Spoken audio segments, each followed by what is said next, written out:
This is a video from TFTC with speaking of the cold card, the creator of the cold card, or the company that creates the cold cards, NVK. I'm going to put this on the screen. It's about 3 minutes long. And he's talking about AI. And he's talking about how it's going to impact us and kind of our jobs going forward. So it's going to tie perfectly into the main theme of today. And I'm going to bring it up here. Nope, I can't do that. I have to do it the other way, I think. Just got to make sure. I hate sharing videos and there's no sound and then you just waste 2 minutes. Okay, so share audio. Put this full screen. And let's see what NVK has to say. No, I saw a screenshot of somebody writing like a React program in I think it was like XPD or something like that, an airline chatbot. Like, oh, write me a React app. Yeah, no, it's fascinating. Like you mentioned, like 2 to 3 years, this will all be normalized. Like, how drastically do you think this changes the landscape of startups, businesses in general, the economy? I mean, the bullish case is that we lose 50% of the workforce, right? So all the managerial like the people who are sandwiched inside a company, right? Especially big companies, they might go, right? Because you're not gonna need 50 layers of like manager analyst types, right? Because a lot of the positions below them won't need to exist. They won't need to exist. Because right now, think about it this way, right? So like Tim Cook wakes up in the morning and he goes, and he gets the beautiful report, I'm sure, with all the sales, with this crazy breakdowns, this crazy, beautiful correlations of things. And then, in 3 years from now, he's going to wake up and he's going to just ask a question and the thing is going to answer, so whatever sort of like ideas he has, which is really the value, right? That's the human value. It's the creativity of the question. The answering of the question it's an implementation problem. So it's an engineering concern. So, we can resolve those with technology and engineering. We can't resolve the human creativity and sort of completely randomness of thought, through engineering.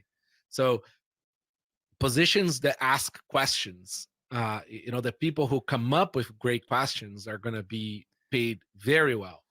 And the people who work through the grind through Excel to come up with answers are going to not have a job. That's sort of like, I think that at least my framework on how to see the near future. And it's going to be gradual, right? Because even though the technology may already be there, adoption is still gradual. So, but I think we're going to be looking at a very different landscape in 2 to 3 years. Yeah, do you think it leads to digital serfdom, or is it an event that sparks the blooming of 10,000 roses? I know it's kind of like, it's all over the place, right? Because you have the centralized improvements in AI, you have the new startups in AI, you have, the open source AI. Like, it's kind of like coming from all places. Because it's so young, there is a lot of innovation to be had that is like ginormous. And my theory is that all these large companies release their models open source when they hit a wall.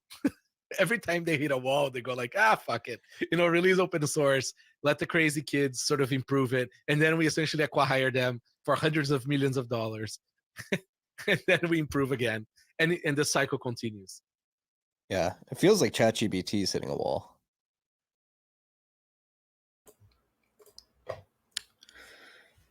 Okay, very interesting stuff there. A couple things to note.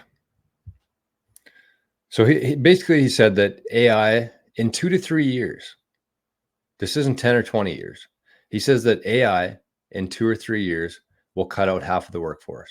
It already has cut out a bunch. But he said that anybody who's in the middle managers, anybody who's providing reports to the owners of the company, they're going to be irrelevant, because for the most part, the people who work under them are also going to be irrelevant. And he said that the people, you're going to be able to find any sort of information that you want. You're going to be able to take a shitload of data and convert it into a nice little paragraph summarizing that info. And think about the amount of people that's going to come out of every business in the world.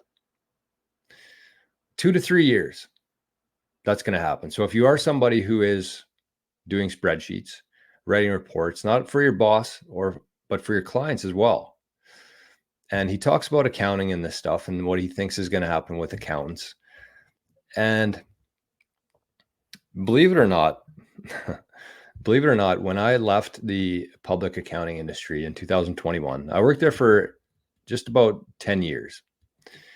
And when I discovered Bitcoin, I knew that not only did I need to be spending all of my time figuring out this thing and building stuff in Bitcoin, that my job as it is today probably won't be around in, I thought 10 years, but he thinks 2 or 3 years, those are going to be completely cut out.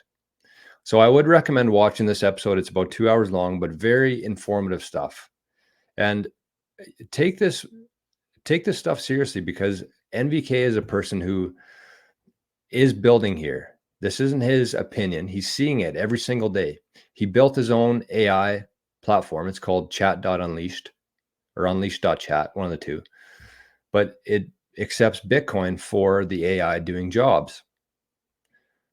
So this isn't his opinion. This is his experience with it and what he already sees can be done with this stuff.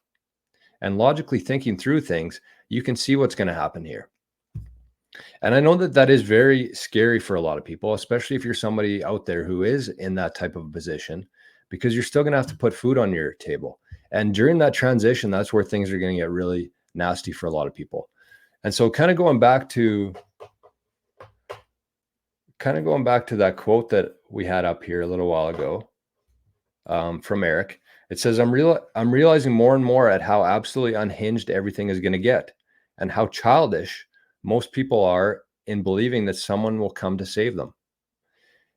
And when there is no one and things are worse than they could ever imagine, that is when reality will sink in.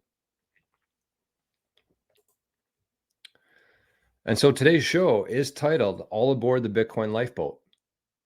And we talked about the Titanic analogy yesterday on the show of how you see the iceberg coming. You're watching this show today. So you know that something's wrong in our current system. And so you grab a lifeboat. As you're paddling away, your friends, your acquaintances, your coworkers, they're all yelling at you like you're an idiot. Come back to the Titanic. Everybody is partying. Everybody is dancing. Everything's good on here. Why are you floating out into the middle of the ocean? And so that, I think that that's a good analogy in terms of you have to ignore that. Ignore the people yelling at you. You see the Titanic coming. And so I want to take this one step further. And there was a comment here in the chat about the Ark, Noah's Ark. And I think that that's actually a much more, a better analogy than the Titanic is.